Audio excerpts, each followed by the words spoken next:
In a previous video, I talked about Dave Ramsey's 7 baby steps, and today I'm going to be going over the Money Guy's 9 financial order of operations. And guys, I'm really excited about this one. Get it? I was being Bo. Okay, I'll keep going. But today's video is going to be really quick. It's Saturday. Saturdays are for the boys. Okay. No, Saturdays are for laundry, cleaning. I have to hit arms.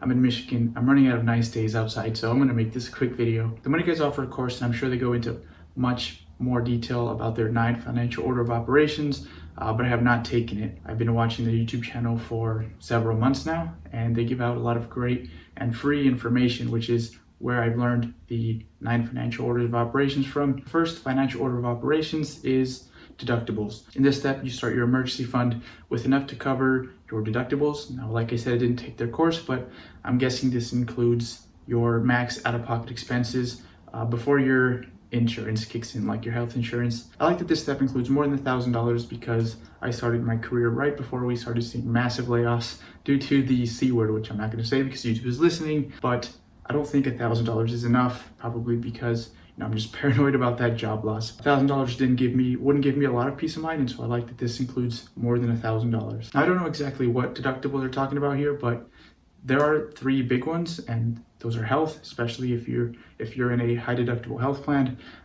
car, and home insurance. I'm also not exactly sure on the time duration of these because the deductibles on a high deductible health plan is a yearly thing, but car insurance is like a 6-month thing, at least in my case. I'm sure they cover this in much more detail in their course and maybe even a video I just haven't seen yet. Moving on to step 2, and that is employer match. Personally, I find it interesting that this is step 2 and not step 1, but I completely understand why.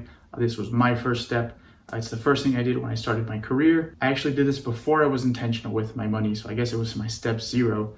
But employer matches are free money. You get 100% return on it. But I guess the responsible thing to do is to make sure you have some money saved up for emergencies before you start worrying about making returns on your money.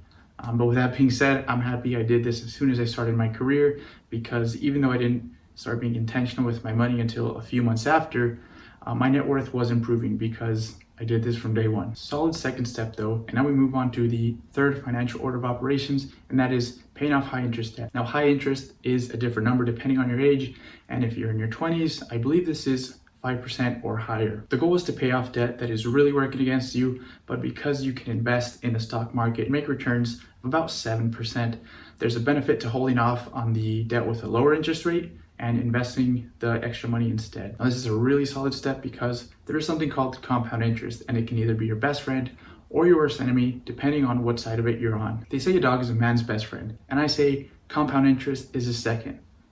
Unless he has a significant other, then I guess it's his third. What a beautiful quote. I should start quoting myself like some big shot. Anyway, we took a slight detour, but the 4th step is emergency reserves. This just means having 3 to 6 months of living expenses saved for emergencies if you're not retired, and 18 to 36 months of them if you are retired. This is personally one of my favorite steps because it was the first step I took when I started being intentional with my money, and it gave me a lot of confidence financially. It was one of the things that really accelerated my net worth growth, and I highly recommend it. Now, we're speeding right along through these like I promised, and the 5th step is Roth and HSA contributions. So if I was following the financial order of operations, this would be the step that I would be on. Now, I'm not sure if you have to max out these accounts to be done with this step, or if you just have to be contributing, because the next step, as you'll see in a second, is to max out your retirement accounts.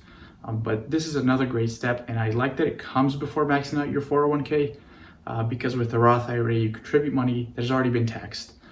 So with this step, along with step 2, where you contribute the employer match to a 401k, you get a little bit of both the short-term tax savings and just paying the taxes today and not worrying about them in the future. Now, the 6th financial order of operations is maxing out your retirement accounts. Now, with this step, you would be maxing out your 401k, and if the 5th step didn't include maxing out your Roth IRA and your HSA, this one would. I already mentioned this, but I'm not following the financial order of operations, but if I was, this would be the step that I would be working towards.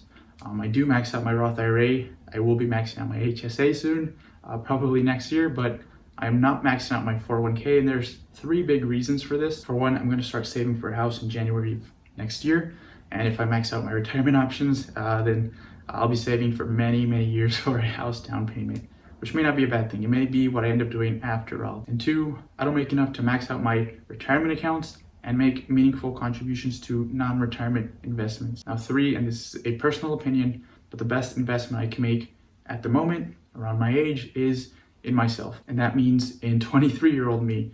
And the more I invest in 60-year-old me, the less I can invest in 23-year-old me.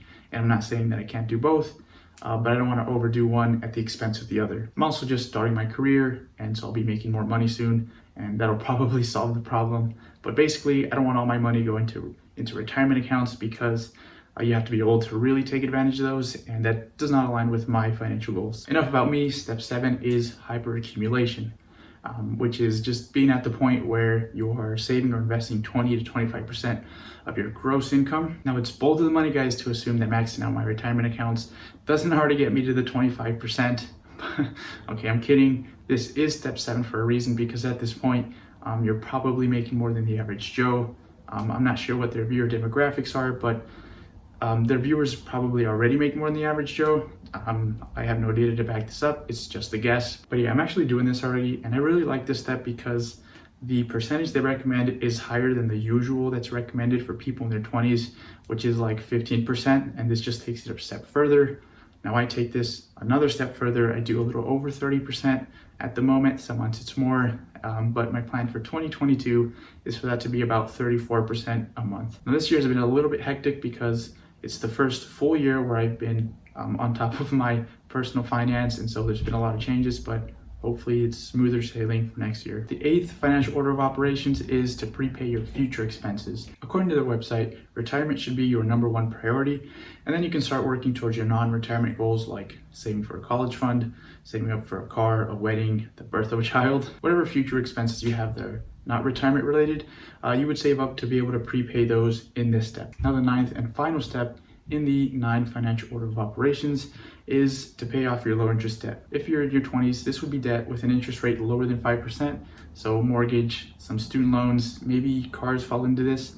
Not exactly sure about the cars because they do have a separate rule for cars. So maybe not cars, but I like that they have this step at the end and they're not completely anti-debt. There's a quote I read somewhere, I don't remember where, but it says something like, paying off debt can be emotionally satisfying, but financially irrational. So let me know if you're a financial mutant and what you thought of the video.